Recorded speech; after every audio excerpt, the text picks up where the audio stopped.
While Russia and Ukraine both reported attacks on their forces on the first day of a 72-hour ceasefire called by Russian President Vladimir Putin, and Ukrainian lawmakers unanimously approved a landmark minerals deal with the U.S. Ukrainian Foreign Minister Andriy Sybiha accused Russia of violating its own ceasefire 734 times between midnight and midday on Thursday.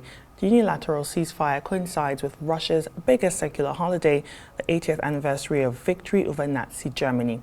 Kiev has pressed for a longer-term ceasefire, and Russia says its three-day ceasefire is timed to coincide with Second World War commemorations. Meanwhile, Kiev rejects the truce and has repeated its call for a longer ceasefire. And for more on that, let's speak now to international affairs analyst Dr. Laskiewicz, who joins me on the line from London. Dr. Marek, thanks for joining me here. Now, let's talk about Russia-Ukraine ceasefire standoff. Russia unilaterally declared that 72-hour ceasefire timed with its Victory Day parade.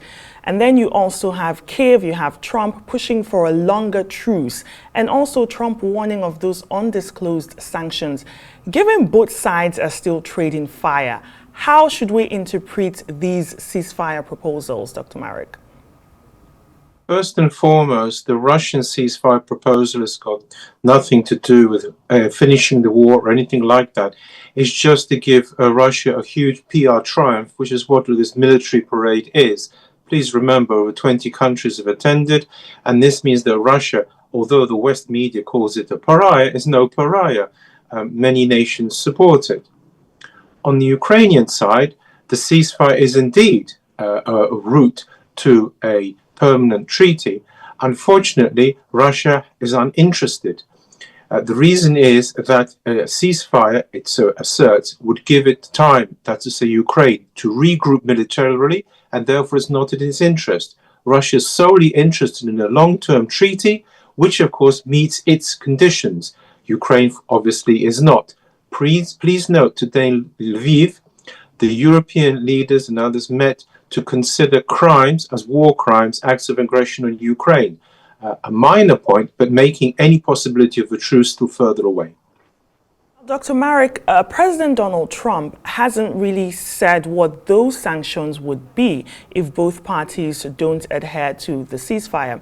And we also know that Donald Trump and his vice president have expressed sort of growing frustration with Russia's rigidity and keep hinting at tougher measures. Beyond sanctions that we don't even know about, what other sort of leverage can you tell us that Washington may have to actually change Russia's calculations or the way that they're moving?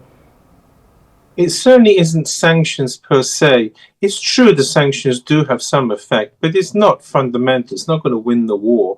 In any case, scarcely a week goes by without some country, or rather in the West, further increasing sanctions against Russia.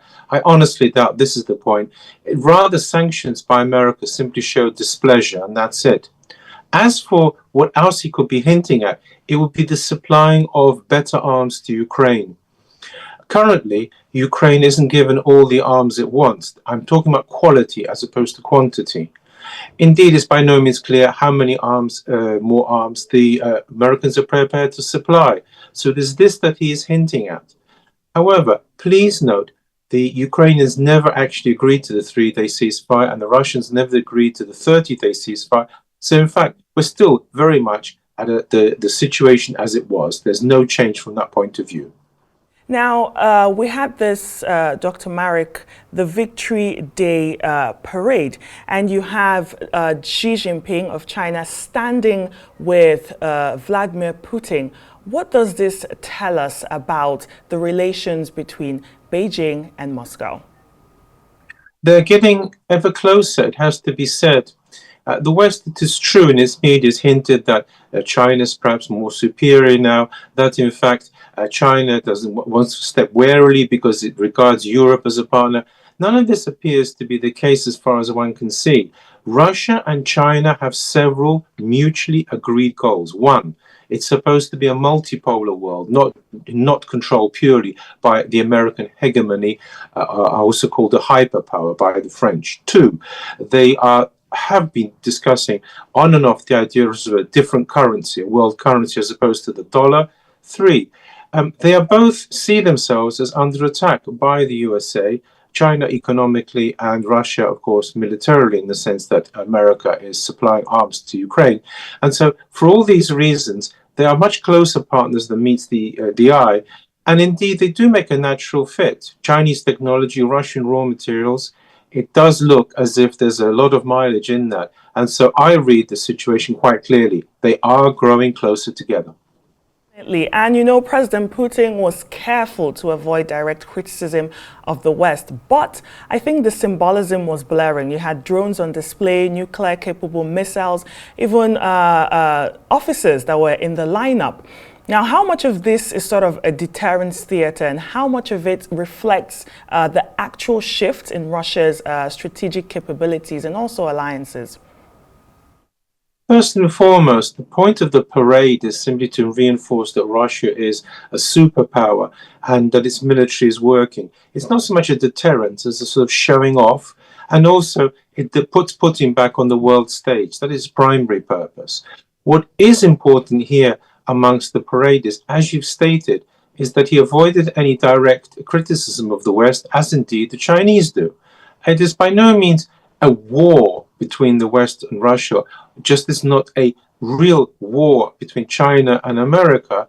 Rather, the situation is tense, and he, for his part, Putin, really wants to carry on to victory, and certainly doesn't want to goad the West into helping Ukraine more. But it is an important day, and they are together, the Chinese and the Russians. Now, you have this happening in Russia. Meanwhile, European leaders were thousands of kilometers away in Lviv, pushing for a tribunal on Russian war crimes. Given the optics of sort of a confident Moscow and an isolated or somewhat isolated Kiev, do such efforts still hold moral weight?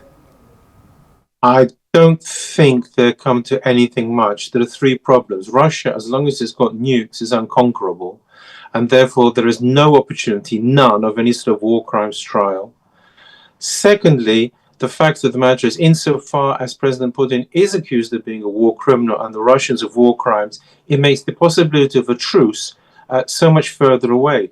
And please note in my books, what I thought was that this war would in fact escalate eventually to involve the West.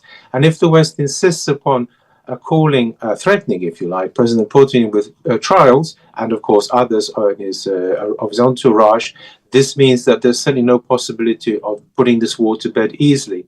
Thirdly, as for moral weight, yes, it has some, of course.